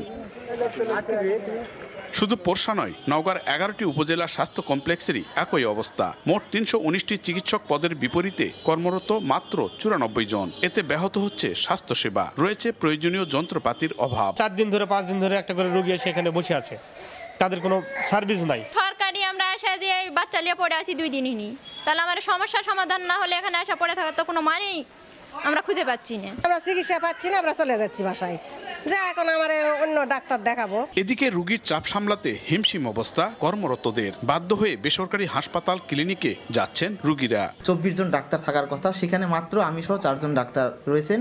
মানে আমি ডিউটি না করলে ওনারা রোস্টারই করতে পারবেন না। সেই কারণে আমাদের দেখা যাচ্ছে যে মানে বাড়তি ডিউটি করা লাগছে। আমাদের ডক্টররা সময় মতো আসেন এবং তারা তাদের সাধ্য মতো চেষ্টা করেন। শুধু সব মিলে যদি শুধু ম্যান পাওয়ারের ঘাটতিটাকে পূরণ করা যায়, তাহলে আমার মনে হয় যে সেবার মানটা আরো বেশি বাড়বে। সিভিল সার্জন বলছেন, নওগাঁর উপজেলা স্বাস্থ্য কমপ্লেক্সে যোগদান দেখিয়ে রাজধানী সহ বিভিন্ন জায়গায় কর্মরত আছেন অন্তত 22 জন চিকিৎসক। আর নতুন পদায়ন চেয়ে মন্ত্রণালয়ে জানিয়েও সমাধান মিলছে না। অতি দ্রুত যাতে এখানে মেডিকেল অফিসার পদায়ন করা হয় সে ব্যাপারে আমি উদ্যোগ গ্রহণ করব এবং আমার আশা করি আমার ঊর্ধ্বতন কর্তৃপক্ষ এই বিষয়ে সচেষ্ট আছেন। স্বাস্থ্য বিভাগের তথ্যমতে 11টি উপজেলার স্বাস্থ্য কমপ্লেক্স ছাড়াও জেলার তৃণমূল মানুষের স্বাস্থ্য সেবার জন্য রয়েছে 360টি কমিউনিটি হাসপাতাল। এমআর রকি, সময় সংবাদ, নওগাঁ। ভোরের সময় এই ছিল আমার কাছে। পরবর্তী সংবাদগুলো জানাতে সঙ্গে থাকবেন তানভীর হাসান। ধন্যবাদ অনন্যা। তীব্র পানি সংকট দ্রুত নিরসনের দাবিতে মঙ্গলবার চট্টগ্রাম ওয়াসা ভবন ঘেরাও করেন আগ্রাবাদ ধনিয়ালা পাড়াসহ বিভিন্ন এলাকার গ্রাহকরা। পরে সংস্থাটির এমডিকে স্মারকলিপি দেন। এ সময় এমডি জানান, নগরীর সাগরিকা এলাকায় ওয়াসার প্রধান সঞ্চালন লাইন ক্ষতিগ্রস্ত হওয়ায় এ সমস্যা সৃষ্টি হয়েছে। মঙ্গলবার দুপুর 12:30টার দিকে চট্টগ্রাম নগরীর বিভিন্ন এলাকার ওয়াসার গ্রাহকরা প্রধান কার্যালয়ের সামনে এসে জড়ো হন। রমজান ও গরমের মধ্যে পানি সরবরাহ না পাওয়ায় ওয়াসার বিরুদ্ধে নানা স্লোগান দিয়ে ঘেরাও কর্মসূচি পালন করেন। এই সময় উঠে আসে ওয়াসার নানা দুর্নীতি ও অনিয়ম। গ্রাহকরা অভিযোগ করেন কোনো এলাকায় সপ্তাহখানেক, আবার কোনো এলাকায় 2 সপ্তাহের উপরে পানি নেই, ফলে চরম ভোগান্তিতে নগরবাসী। যিনি দায়িত্ব রয়েছেন উনি কি করছেন? চট্টগ্রামের মানুষ পানি পাচ্ছে না, হাহাকার চলছে। গোসল করা, অজু বানায়, মসজিদে যাওয়া আমাদের একটা বিরাট সংকট না। এখন গত 2 দিন আগে আমাদের পাড়ার একজন মুরব্বী মারা গেল। আমরা এই পরিমাণ পানি নেই যে আমাদের এখানে পানি মুখদারকে লাশে গোসল করাবে। আমরা পানি পাই না, কিন্তু ওয়াসার কর্তৃপক্ষ গাড়ি পুরাই বিভিন্ন রেস্টুরেন্টে পানি বিক্রি করতেছে। পরে একটি প্রতিনিধি দল ব্যবস্থাপনা পরিচালকের কাছে গিয়ে স্মারকলিপি দেন। এই সময় এমডি আজকের মধ্যে পানি সরবরাহ স্বাভাবিক হওয়ার আশ্বাস দিয়ে সাগরিকা এলাকায় ওয়াসার প্রধান সঞ্চালন লাইন ক্ষতিগ্রস্ত হওয়ায় এই সমস্যা তৈরির কথা জানান। আমরা আশা করছি যে আজকে সন্ধ্যার মধ্যে হয়তো আমরা এই লাইনটি আবার পুনরায় চালু করতে পারবো। পুনরায় চালু করতে পারলে পানি সরবরাহ পরিস্থিতি হয়তো ইনশাআল্লাহ ধীরে ধীরে উন্নতি হবে। এর আগে গত 17 ফেব্রুয়ারি সিডিএর খাল খনন প্রকল্পের কাজ চলাকালে অক্সিজেন কুয়াইট সংযোগ সড়কে চট্টগ্রাম ওয়াসার আরেকটি প্রধান সঞ্চালন লাইন ক্ষতিগ্রস্ত হয়েছিল। সেই সময়ও 1 সপ্তাহ পানি সংকটে ভুগতে হয়েছিল বাসিন্দাদের। ফেরদৌস লিপি, সময় সংবাদ, চট্টগ্রাম। মুকুল আসার মৌসুমে দিনাজপুরের ঐতিহ্যবাহী করাই বিলে 2 পারের আম, কাঁঠাল সহ ফলজ বৃক্ষ কেটে ফেলা হচ্ছে। অতিথি পাখিদের জন্য অভয়ারণ্য হিসেবে পরিচিত এই বিলের গাছ কাটায় ক্ষোভ প্রকাশ করেছেন প্রকৃতিপ্রেমী ও কৃষকরা। দিনাজপুরের কড়াই বিল পর্যটক এলাকা, বিশেষ করে শীতকালে অতিথি পাখিদের কলকাকলিতে মুখরিত থাকে, যা দেখতে আসেন বিভিন্ন এলাকার প্রকৃতিপ্রেমীরা। বিলের চারপাশের গাছগাছালির জন্য বিলটি পাখিদের জন্য অভয়ারণ্য। কিন্তু মুকুলের এই সময়ে গত 8 দিন ধরে এই বিলের চারপাশে আম, কাঁঠাল সহ ফলদ বৃক্ষ কাটছে একটি সংগঠন। শিক্ষার্থী ও এলাকাবাসীর বাধার মুখে সোমবার বিকেলে প্রশাসন ওই বিলের চারপাশের গাছ কাটা বন্ধ করে দেয়। গাছগুলো কাটায় ক্ষোভ প্রকাশ করেছেন স্থানীয় ও প্রকৃতিপ্রেমীরা। এটা কিন্তু ঐতিহ্যবাহী করাই বিল, কিন্তু এই গাছগুলা কাটাতে করাই বিলের ঐতিহ্যটাই নষ্ট হয়ে যাচ্ছে। যখন আমরা দেখছি যে গাছগুলো কাটতেছে, তো আমরা ইনস্ট্যান্টলি ওদেরকে বলি যে আপনারা গাছ কাটা বন্ধ করেন, এবং আমরা দেখতে পাচ্ছি যে ট্র্যাক্টর আছে এখানে খড়ির, ওই ট্র্যাক্টর আমরা আটকে দেই। এই যে গাছগুলা কেটে দিল, এগুলা তো আমরা একটা সুষ্ঠু তদন্ত বিচার চাই। যদিও মামলার মাধ্যমে জমিটি নিজেদের দাবি করেছেন বিরল থানা মুক্তিযোদ্ধা হাঁস মুরগি ও পশুপালন খামার সমবায় সমিতি। সংগঠনটির নেতার দাবি, দীর্ঘ কয়েক বছর ধরে গাছে ফলন না আসায় সেগুলো কাটার সিদ্ধান্ত নেওয়া হয়েছে।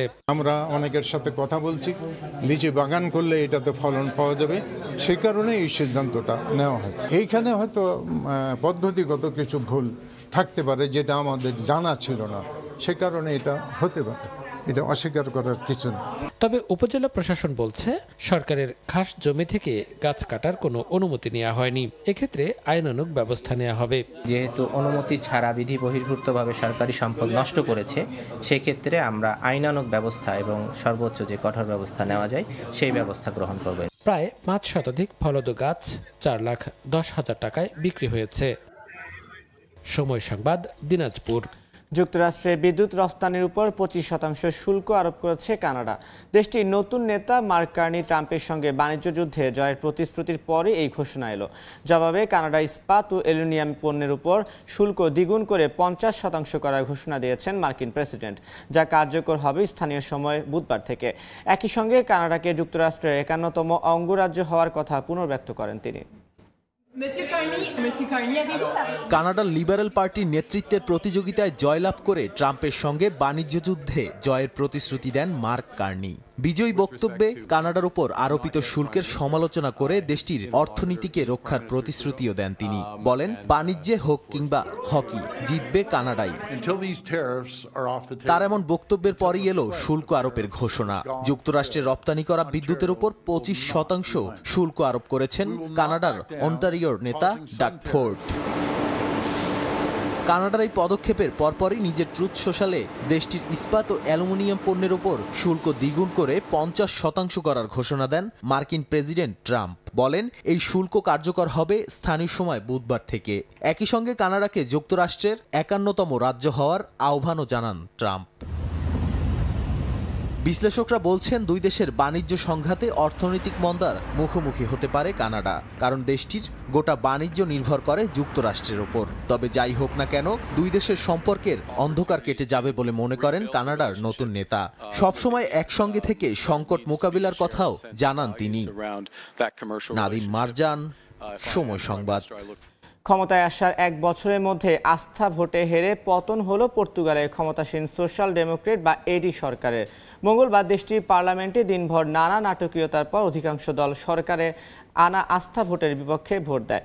এখন রাজনৈতিক দলগুলোর সঙ্গে আলোচনা করে পার্লামেন্ট নির্বাচন বা জাতীয় নির্বাচনের সিদ্ধান্ত দেবেন প্রেসিডেন্ট। তারিকুল হাসান আশিকের রিপোর্ট।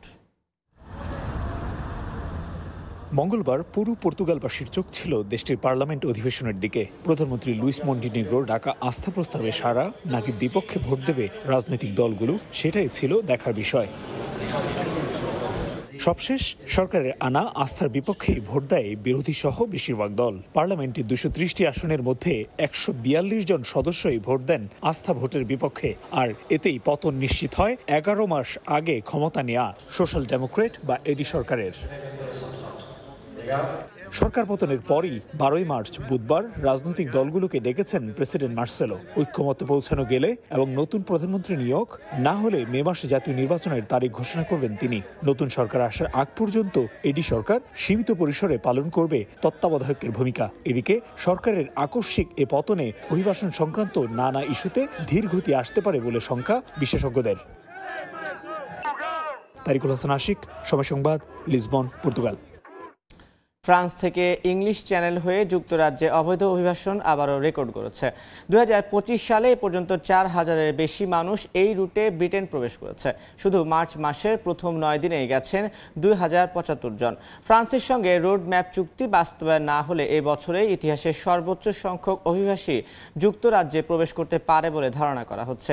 লন্ডন থেকে শোয়েব কবিরের প্রতিবেদন। 2025 সালে প্রতিদিনই নতুন নতুন অভিবাসী যুক্তরাজ্যে প্রবেশ করছে। সম্প্রতি হোম অফিসের প্রকাশিত তথ্যে দেখা গেছে শুধুমাত্র গত রোববারেই 4টি নৌকায় 237 জন অভিবাসী যুক্তরাজ্যে প্রবেশ করেছে। আর মার্চ মাসের 2 তারিখে একদিনেই 592 জন পার করেছে ইংলিশ চ্যানেল। বিশ্লেষকরা বলছেন এই হারে চলতে থাকলে 2025 সালে ইংলিশ চ্যানেল হয়ে যুক্তরাজ্যে প্রবেশের সংখ্যা 1 লাখ ছাড়িয়ে যেতে পারে, যা ইতিহাসে সর্বোচ্চ হতে পারে। সিরিয়া এবং মধ্যপ্রাচ্যের বিভিন্ন দেশ থেকে ফ্রান্সের মাধ্যমে ভোট দিয়ে যে ইউকেতে ইমিগ্রেন্ট ঢুকতেছে প্রতি বছর বাড়তেছে। গত বছরের চেয়ে এবার বেশি, এর আগের বছরের চেয়ে আরও বেশি। বিপজ্জনকভাবে নৌকায় অভিবাসীর এই ঢল ঠেকাতে বৃহস্পতিবার যুক্তরাজ্য ও ফ্রান্স একটি নতুন রোডম্যাপ চুক্তি স্বাক্ষর করেছে। এতে মানব পাচারকারীদের বিরুদ্ধে কঠোর ব্যবস্থা নেওয়া হবে বলে হুঁশিয়ারি দেওয়া হয়। তবে অতীতে নেওয়া এমন পদক্ষেপগুলোর বাস্তব প্রতিফলন হয়নি বলে মনে করছেন অভিবাসন বিশেষজ্ঞরা। এই দেশের জনসংখ্যার যে নির্দিষ্ট যে ইয়েগুলো আছে, এরিয়াগুলো আছে, যেমন স্কুল, তারপরে জিপি, তারপরে হসপিটাল, তারপরে মানে অর্থনীতি, সবগুলো বিষয়ের উপর অনেক বেশি চাপ পড়বে। ইংলিশ চ্যানেলের এই ভয়াবহ পরিস্থিতি কবে শেষ হবে? নতুন চুক্তি কি আদৌ অবৈধ অভিবাসন রুখতে পারবে, নাকি 2025-এ যুক্তরাজ্যে আরও বড় রেকর্ড গড়তে যাচ্ছে? এমন নানা প্রশ্ন এখন উকি দিচ্ছে। উন্নত জীবনের আশায় জীবন বাজি রেখে ছোট ছোট ডিঙ্গি নৌকায় প্রতিদিন শত শত অবৈধ অভিবাসী প্রবেশ করছে ব্রিটেনে। এই জনস্রোত ঠেকাতে এখনই কঠোর পদক্ষেপ নেওয়া প্রয়োজন বলে মনে করছেন অভিবাসন বিশেষজ্ঞরা। শোয়েব কবির, সময় সংবাদ, যুক্তরাজ্য। বিশ্বের সবচেয়ে সুখী ও অন্যতম সমৃদ্ধ দেশ ফিনল্যান্ডে বাড়ছে বেকারত্বের হার। কাজ সংকটে ভুগছেন প্রবাসী বাংলাদেশি অভিবাসীরা। কাটছে না রাশিয়া ইউক্রেন যুদ্ধের প্রভাবও। বদলে যাচ্ছে বসবাসের জন্য আদর্শ স্থান হিসেবে বিবেচিত ফিনল্যান্ডের ভাবমূর্তি। মহিউদ্দিন মধুর রিপোর্ট। সবশেষ পরিসংখ্যান মতে ফিনল্যান্ডে এই মুহূর্তে বেকার চাকরি প্রার্থীর সংখ্যা প্রায় 3 লাখ ছাড়িয়েছে, যা গত বছরের তুলনায় 30,000-এর বেশি। বেকারত্বের হার 9%। স্বভাবতই প্রশ্ন জাগে, পৃথিবীর সবচেয়ে সুখী দেশে চাকরির বাজারে হঠাৎ করে এমন অসুখ দেখা দিল কেন? দীর্ঘ ৩৪ বছর ধরে ফিনল্যান্ডে ব্যবসা করেন প্রবাসী বাংলাদেশি জামান সরকার। বেশ কয়েকটি রেস্তোরাঁর মালিক তিনি। ইউক্রেন যুদ্ধের আগে তার প্রতিষ্ঠানে শখানেক বাংলাদেশি কাজের সুযোগ পেতেন। যুদ্ধের প্রভাবে কমেছে পর্যটক, সংকীর্ণ হয়েছে ব্যবসায়িক পরিস্থিতি, কমেছে কর্মীর সংখ্যাও। সংখ্যা কাটেনি এখনো। ইউক্রেন যুদ্ধের পরে এই ব্যবসা বাণিজ্যের উপর একটা বিরাট ধাক্কা পড়ে। যেহেতু ফিনল্যান্ড ইউরোপিয়ান ইউনিয়নের একটা দেশ, সেই কারণে ফিনল্যান্ডকে ইউক্রেনের পক্ষ অবলম্বন করতে হয়েছে এবং একই সাথে ফিনল্যান্ড ন্যাটোর মেম্বার হওয়ায় রাশিয়ার সাথে ফিনল্যান্ডের সম্পর্ক বিরাট ধাক্কা লাগে, যার জন্য ফিনল্যান্ড এবং রাশিয়ার মধ্যে ব্যবসা বাণিজ্য সম্পূর্ণ বন্ধ হয়ে যায়। এমনকি ফিনল্যান্ড থেকে কোনো ট্যুরিস্টও এখানে আসতে পারতেছে না ভিসা জটিলতার কারণে। এই কারণেই ফিনল্যান্ডে অন্যতম কারণ ফিনল্যান্ডে এই কাজের বাজারে এই সংকট। রাশিয়া ইউক্রেন যুদ্ধ বদলে দিয়েছে ফিনল্যান্ডের চাকরির বাজার। লক্ষাধিক ইউক্রেনীয় অভিবাসী গ্রহণ করেছে দেশটি। চাকরির বাজারে অগ্রাধিকার তাদের। সুযোগ কমেছে অন্য অভিবাসীদের, ফলে বিপাকে পড়েছেন বাংলাদেশি শিক্ষার্থী ও প্রবাসীরা। তার উপর ফিনিশ ভাষা না জানার খড়গ। যে কোনো জবই যেগুলো আপনার মানুষের সাথে কমিউনিকেট করতে হলে ওরা ফিনিশ ল্যাঙ্গুয়েজটাকে প্রেফার করে। ফিনিশটা হচ্ছে one of the hardest language in the world. আর ওই ল্যাঙ্গুয়েজটা আমাদের শেখার মতো যে স্কোপটা বা অ্যাভেলেবিলিটি ওইটা আসলে নাই। ইউক্রেন আর রাশিয়া যুদ্ধের পরে একটা হিউজ পরিমাণ ইউক্রেনিয়ান মানুষ ফিনল্যান্ডে এসেছে বা সার্টেন অ্যামাউন্ট জব ক্রাইসিস তৈরি হয়েছে এই ফিনল্যান্ডে। এত পরিমাণ আসলে অ্যাপ্লিকেন্ট হয়ে গেছে, তারা চাচ্ছে ল্যাঙ্গুয়েজের সাথে সাথে যদি কেউ কোনো স্কিল কোনো জব তারা পেয়ে থাকে, সেটা তাদের জন্য খুবই ভালো একটা বিষয় আর কি। চাকরি বাজার সম্পর্কে ধারণা নিয়ে ফিনল্যান্ডে আসার তাগিদ ক্যারিয়ার পরামর্শকদের। এজেন্সির প্ররোচনায় শিক্ষার্থীদের বিপদগামী না হওয়ার আহ্বান। পুরো ইউরোপ হচ্ছে প্রায়োরিটি বেসিসে ইউক্রেনিয়ানদেরকে জব দেওয়ার জন্য কমিটেড। তো এখন বাংলাদেশ থেকে আগে যে পরিমাণ স্টুডেন্ট আসতো বা যে কোনো ভিসায় মানুষজন আসতো, এখন সেটার সংখ্যা বাড়ছে একদিকে, কিন্তু অন্যদিকে ওদের বিজনেস সেক্টরে জবের পরিমাণ তো কমছেই, কিন্তু যেসব জব ওপেন আছে সেগুলোও প্রায়োরিটি বেসিসে ইউক্রেনিয়ানরা পাচ্ছে। সমীক্ষা জানাচ্ছে সুখী এই দেশটির প্রতি প্রবাসীদের আগ্রহ এখন পড়তির দিকে। মহিউদ্দিন মধু, সময় সংবাদ, ফিনল্যান্ড।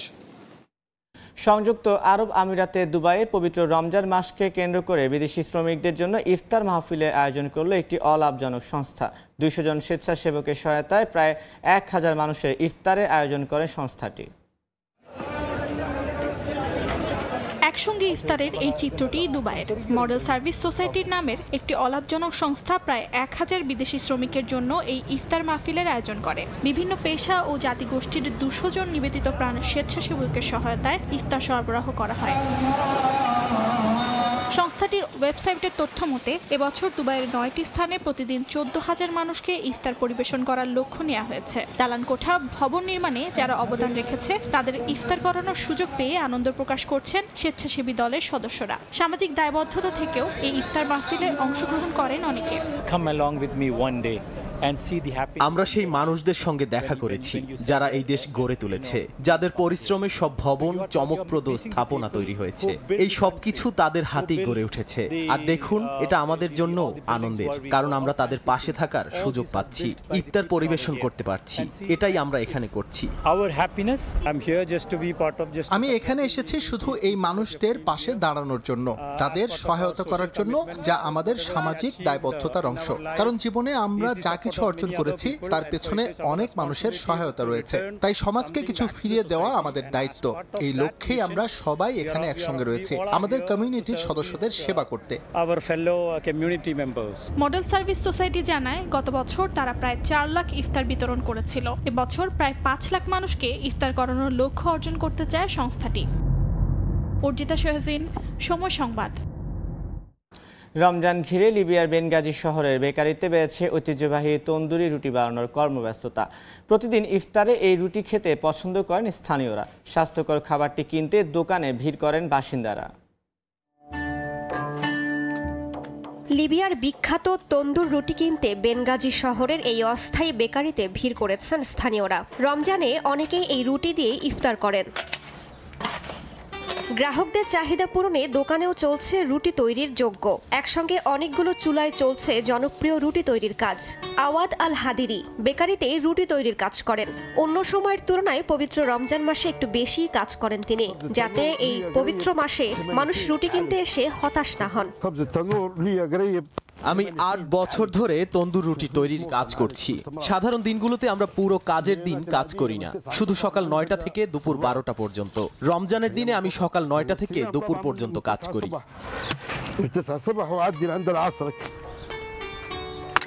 তন্দুর রুটি তৈরি করা হয় গমের আটা দিয়ে। লিবিয়ার মানুষের কাছে এটি শুধু স্বাস্থ্যকর খাবারই নয়, লিবিয়ার ঐতিহ্য ও সংস্কৃতির অংশও বটে। আমরা আওয়াদ আল হাদিরির কাছে রুটি নিতে অভ্যস্ত।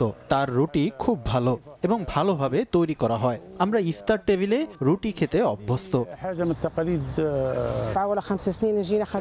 আমি 4 বা 5 বছর ধরে তন্দুর রুটি কিনতে আসছি। আমাদের মায়েরা ও দাদিরা প্রতি বছর এটি তৈরি করত। তন্দুর রুটি কয়লার জ্বলন্ত চুলার পাশে আটকে সেক দেয়া হয়। একটি তন্দুর রুটি 5 লিবিয়ান দিনারে বিক্রি হয়। আগে গ্রামবাসীরা ঐতিহ্যগত চুলায় রুটি তৈরি করত। সে সময় জ্বালানিও সাশ্রয়ী ছিল। রাইসা জান্নাত, সময় সংবাদ। বিসিবি ঘোষিত নতুন বছরের কেন্দ্রীয় চুক্তিতে শান্ত, শরীফুল আর মুশফিক ছাড়া বেতন বেড়েছে সবার। গেলবারের চাইতে 30,000 টাকা কম পাবেন শান্ত। শরীফুলের কমেছে 1.5 লাখ টাকা। 2024 সালের বেতনের তুলনায় প্রায় দ্বিগুণ অর্থ পাবেন তাসকিন আহমেদ। হাসান মাহমুদের বেড়েছে 4 লাখ টাকা।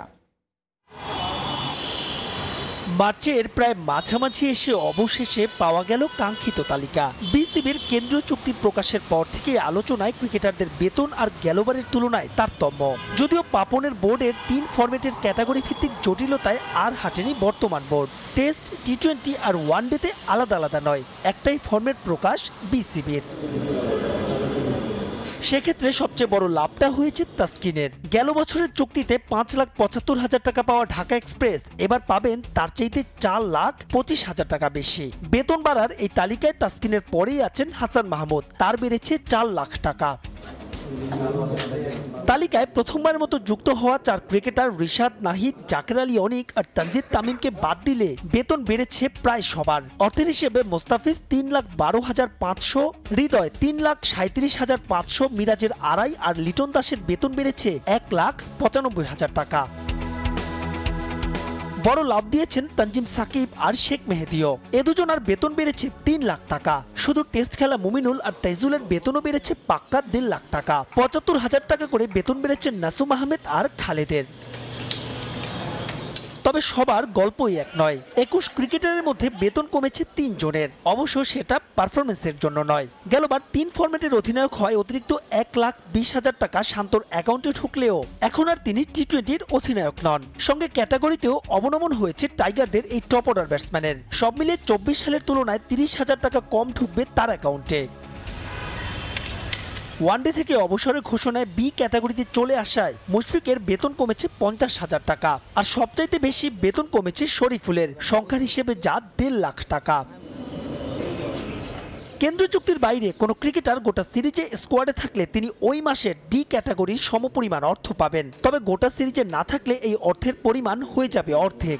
চলতি বছরের ডিসেম্বর পর্যন্ত ক্রিকেটারদের প্রাপ্য অর্থ তাদের অ্যাকাউন্টে পাঠিয়ে দেবে বিসিবি। মাহবুব রিমন, সময় সংবাদ, ঢাকা। শুধু টেস্ট ক্রিকেটারের তকমা ঝেড়ে ফেলে 2027 ওয়ানডে বিশ্বকাপের জন্য নিজেকে ভিন্নভাবে প্রস্তুত করছেন টাইগার স্পিনার তাইজুল ইসলাম। সাকিবের অনুপস্থিতিতে সুযোগ পেলে নিতে চান দায়িত্ব, তবে সুযোগ না পেলেও নেই আক্ষেপ। নিজেকে প্রস্তুত রেখে দৃষ্টি কাটতে চান নির্বাচকদের। আছে নতুন টেস্ট সাইকেল নিয়েও পরিকল্পনা, যে প্রস্তুতি শুরুটা করতে চান জিম্বাবুয়ে সিরিজ দিয়ে। হ্যাট্রিকে অভিষেকেই ম্যান অব দ্য ম্যাচ। কিন্তু সাকিব যুগে গেল 1 দশকে মোটে 20টা আন্তর্জাতিক ওডিআই। রঙিন পোশাকে তাইজুল নিজেকে দুর্ভাগা ভাবতেই পারেন, অথচ টিম কম্বিনেশনের বালাই না থাকলে তিনিও হতে পারতেন এই ফরম্যাটে টাইগারদের অন্যতম সেরাদের একজন। বাস্তবতা মেনে সাকিব এখন বাংলার ক্রিকেটের ধূসর অতীত। পাইপলাইনের ক্রিকেটার বাদ দিলে বাহাতি স্পিনার বলতে কেবলই নাসুম। জীবনে পাওয়া দ্বিতীয় সুযোগের মতো তাইজুলও তাই আরও একটি সুযোগের অপেক্ষায়। 2027 ওয়ানডে বিশ্বকাপ নিয়ে পরিকল্পনা শুরু করে দিয়েছে নির্বাচক প্যানেল। তাইজুলের সামনেও তাই নতুন চ্যালেঞ্জ। প্রত্যাবর্তনের মঞ্চ হিসেবে বেছে নিয়েছেন চলমান ঢাকা প্রিমিয়ার লিগ। তবে এখনই সুযোগ না আসলেও নেই আফসোস, নিজেকে রাখছেন প্রস্তুত। যখন আমাকে বেটার মনে করে হয়তোবা ওই সময়টা নেয়, তো আমার এখানে আক্ষেপ নাই। আমি সবসময় ট্রাই করি ভালো করার জন্য, এমন যখন ইনশাল্লাহ সুযোগ আসবে হয়তোবা চান্স পাবো। গেল 1 দশকের বেশি টাইগার ক্রিকেটে আলাদা করে বলে টেস্ট ক্রিকেটের নিয়মিত সদস্য এবং পারফর্মার এই তাইজুল ইসলাম। কথা বললেন আসন্ন টেস্ট চ্যাম্পিয়নশিপ চক্র নিয়েও। শ্রীলঙ্কা সিরিজ দিয়ে যা শুরু হলেও আসন্ন ঘরের মাঠে জিম্বাবুয়ের বিপক্ষে 2 ম্যাচের টেস্ট সিরিজকে দেখছেন তার প্রস্তুতির মঞ্চ। অ্যাজ এ প্লেয়ার হিসাবে আপনি সব ফরম্যাটের জন্য রেডি থাকতে হবে।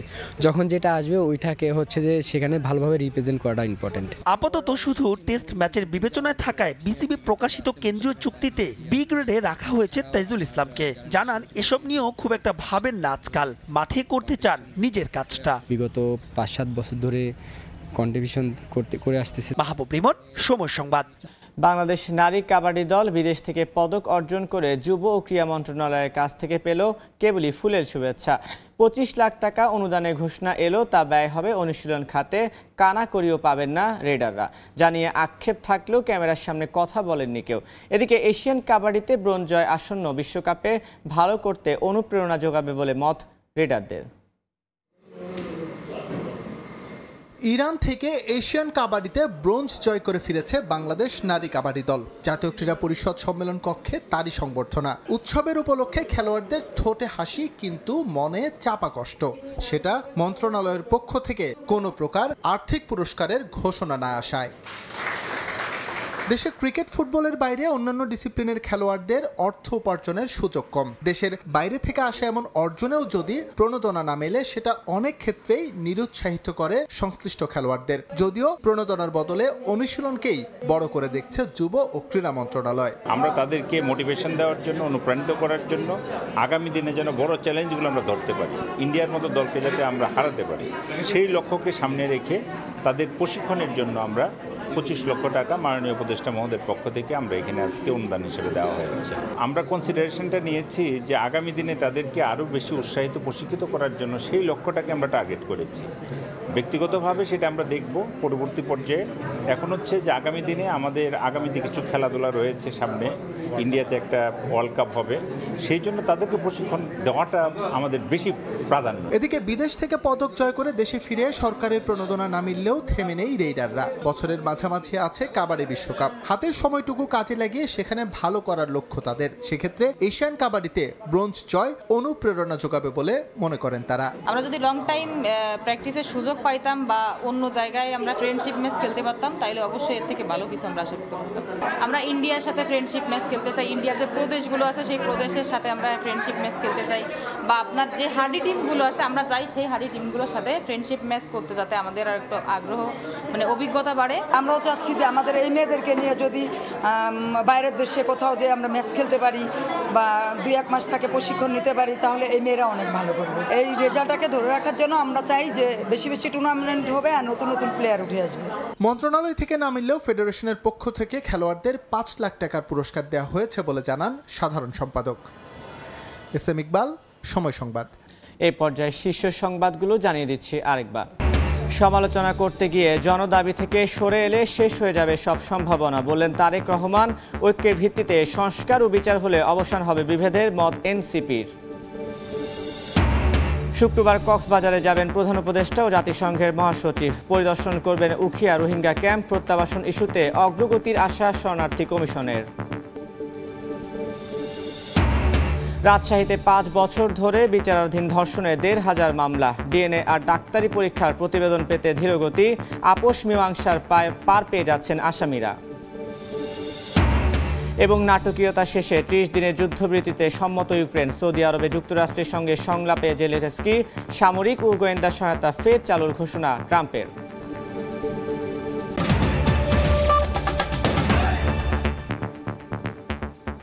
এই ছিল ভোরের সময়। সঙ্গে থাকুন সময়ের।